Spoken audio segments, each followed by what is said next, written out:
Welcome to This Month in Games. My name is Jeremy Reimer and I'll be your guide to the most interesting and notable AAA and indie games on both consoles and PCs.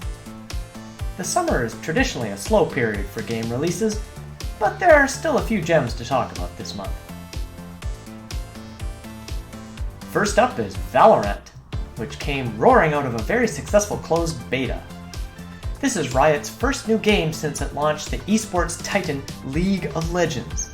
It's a free-to-play first-person multiplayer shooter, and it's basically a cross between Counter-Strike and Overwatch. How so? It's a 5 versus 5 team shooter where one team tries to plant a bomb and the other tries to defuse it, so Counter-Strike. But each player can choose from one of 11 agents who all have unique abilities, so Overwatch? Did I get chocolate in your peanut butter? Or did you get peanut butter in my chocolate? The core of the game is shooting, and Riot has done a good job in making each weapon feel powerful. There's a lot of recoil and headshots are killer, so spray and pray is not the best approach. The best plan is to slow down and stop before shooting, which makes fights more tactical. You have to choose a single agent for the entire match, no switching mid-fight like in Overwatch.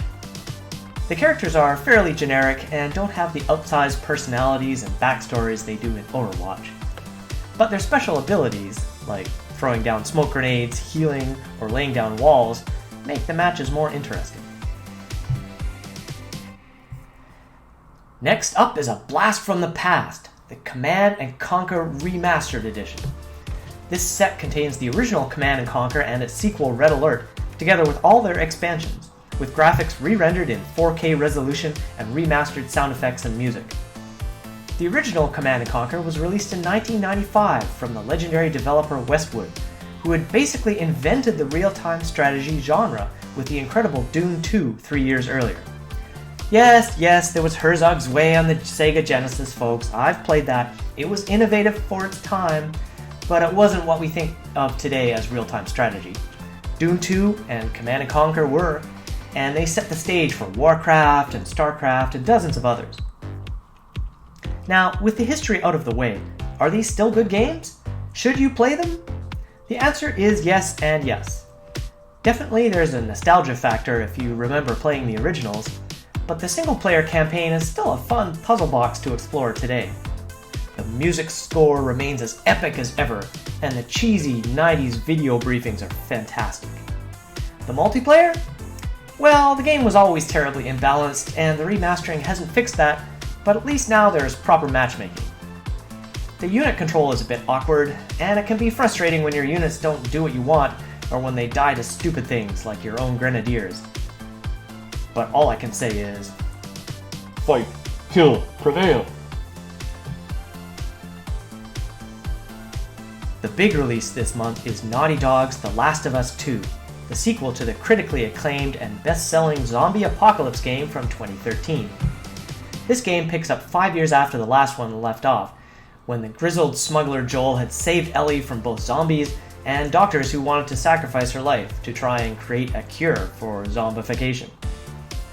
The sequel has had mixed reviews, although most of them are positive.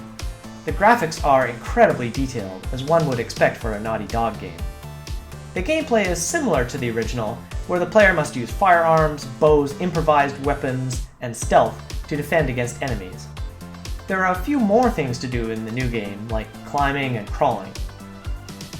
Where the game falls down a bit is in the plot, which is a convoluted and depressing tale of revenge and counter-revenge between two different human factions.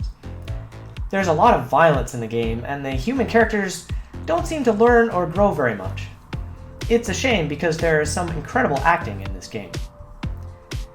Maybe it's just bad timing, considering the current state of the world, but The Last of Us 2 leans a little too heavily on making sure the player is aware of how miserable the characters are.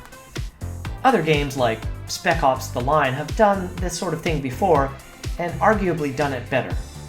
But if you're up for experiencing a grim and dark tale of how mankind is its own worst enemy, you might want to check this out.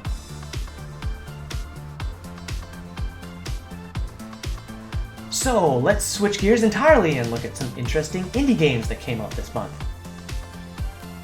Beyond Blue is a single-player 3D adventure game where you explore the world's oceans and swim with fish, sharks, and whales.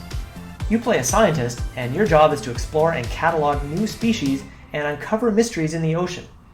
It's got a full voice cast, including Mira Furlan, who played Delenn on Babylon 5. Waking is a game that combines third-person action mechanics with guided meditation. Yes, that's right. The game invites you during certain points to close your eyes and travel deeply into your own personal memories. This kind of self-reflection is unusual for any game, but in an action game, it's particularly intriguing. Worth checking out. Finally, if it's old-school Nintendo hard platforming that you're interested in, Skell Attack has you covered. It's a 2D run-and-jump adventure with gorgeous cartoon-style animation. The jazzy soundtrack just adds to the game's charm. The gameplay is hard, but there are lots of checkpoints, so it's not impossible. Recommended. Well, that about wraps it up for this month. Stay tuned for the next episode of This Month in Game.